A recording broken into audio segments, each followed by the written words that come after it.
కార్యవర్గ సభ్యులు ఈ ప్రాంతం మహేశ్వరం నియోజకవర్గం నుంచి పోటీ చేసినటువంటి అందెల శ్రీరాములు యాదవ్ మీద ఉదయం ఆయన ఇంటి దగ్గర రెక్కి నిర్వహించారని చెప్పి తెలుసుకొని మేమందరం కూడా ఇక్కడ పోలీస్ స్టేషన్కి రావడం జరిగింది. ఈరోజు గతంలో నుంచి కూడా ఈ ప్రాంతంలో ఉన్నటువంటి రోహింగ్యాలు వాళ్ళు ఎన్నో సంఘ వ్యతిరేక శక్తులు వాళ్ళతో కలిసి రకరకాలుగా అన్ని విధాలుగా యాక్టివిటీస్ ఏదైతే ఇల్లీగల్ యాక్టివిటీస్ చేస్తా ఉన్నారు వాళ్ళ మీద సమగ్రమైన దర్యాప్తు చేయాలని చెప్పి మేము ముందు నుంచి కూడా మేము కోరుతా ఉన్నాం. ఎవరైతే ఈ ప్రాంతంలో తీసుకొచ్చి పెట్టారో శరణార్థులు వచ్చారో ఈ రోజు శరణార్థులు పోయి వాళ్ళు ఈ రోజు టెర్రరిస్టులలాగా వివరిస్తా ఉన్నారు. ఎవరైతే బీజేపీలో యాక్టివ్ ఉంటారో వాళ్ళ మీద టార్గెట్ చేయడం గానీ లేకపోతే ఎవరైతే సుపారీలు ఇచ్చి మర్డర్లు చేయాలనుకుంటే అటువంటి వాళ్లకు ఆయుధాలుగా మారడం గానీ ఈ విధంగా చేస్తా ఉన్నారు. దీనికి ఈ రోజు ఎప్పుడైతే కాంగ్రెస్ ప్రభుత్వం ఈ రాష్ట్రంలో అధికారంలోకి వచ్చిందో ఇంకా కూడా వాళ్ళు చెలరేగి ఈ రోజు వాళ్ళకు పూర్తి స్థాయిలో మద్దతు వచ్చిందని చెప్పి మేము అనుకుంటున్నాం. గతంలో కూడా చూసినాం.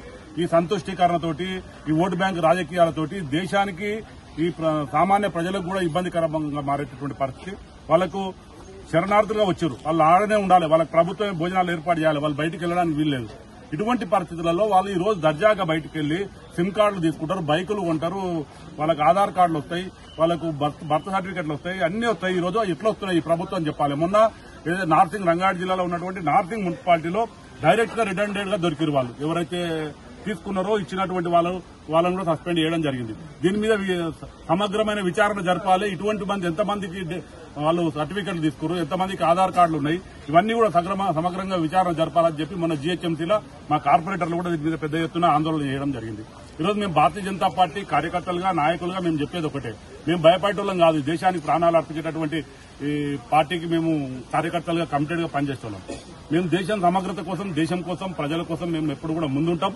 మేము దీని మీద పూర్తి స్థాయిలో ప్రభుత్వం దిగొచ్చి, పోలీసు యంత్రాంగం దిగొచ్చి సమగ్రమైన విచారణ జరిపి ఎవరైతే రిక్కి నిర్వహించారో దీని వెనుక ఎవరున్నారో, ఈ గూడు పుట్టాని వెనుక ఎవరెవరు ఉన్నారో, ఈ ప్లానింగ్ వెనుక ఎవరెవరున్నారో దీని మీద ఒక సమగ్రమైన మాకు రిపోర్ట్ ఇవ్వాలి. మా నాయకులకు, కార్యకర్తలకు కూడా ఎవరైతే ఈ విధమైనటువంటి భయం ఉందో వాళ్ళందరికీ కూడా వాళ్ళందరికీ కూడా సెక్యూరిటీ కూడా కల్పించాలని చెప్పి నేను చేస్తా ఉన్నాం.